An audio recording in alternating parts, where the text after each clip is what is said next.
বুঝতে হবে শেষ না। হলুদ পাতাটা যখন ঝরে যাবে, পাতার ওই জায়গা থেকে একটা কুড়ি জন্ম নেয়, অর্থাৎ যেখানে শেষ হয়ে যায় আর কি শুরু হয়। তবে এইসব ক্ষেত্রে সবচেয়ে বেশি গুরুত্বপূর্ণ হচ্ছে অভিভাবকদের উপস্থিতি। যদি আমরা কম সংখ্যায় এগুলো দেখছি, কিছু কিছু অভিভাবকরা আছেন। আমি যিনি সারা হবিগঞ্জ জেলায় প্রায় 29টি কেন্দ্র ইতিমধ্যে তৈরি করেছেন।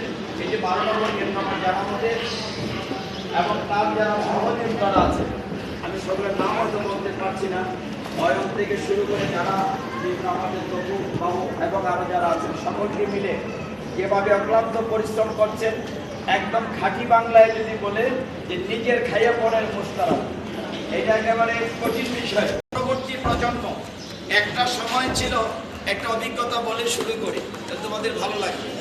অনেকদিন আগে শচীন অগ্রজ শ্রীযুক্ত পঙ্কজ ভট্টাচার্য দাদা সুন্দর কথা বলেছেন।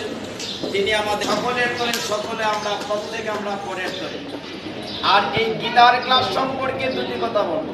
অনেকক্ষণ ধৈর্য ধরে বসে আছো, আমি ওই জায়গাটা হইলে এতক্ষণ উঠে চলেই যেতাম।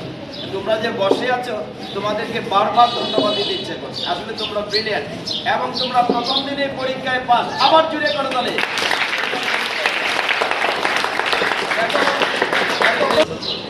অপেক্ষা করি আমরা। এখন এই যে দিকে স্যারেরা তোমাদেরকে পড়াবেন, গীতা শিক্ষা দেবেন। আমাদের দুই রকম পড়াশোনা আছে। এই তোমরা সবাই স্কুলে পড়াশোনা, আর গীতা ভাগবত, ভালো। তুমি যদি গীতার ক্লাসও আসো আর স্কুলে এই কারণে রেজাল্ট খারাপ হয়, গার্জিয়ান আসতে দেবে না। কাজেই আগে তাহলে কঠিন নাকি কঠিন, আমরা একদিন 1 ঘন্টা আসবো। মা বাবা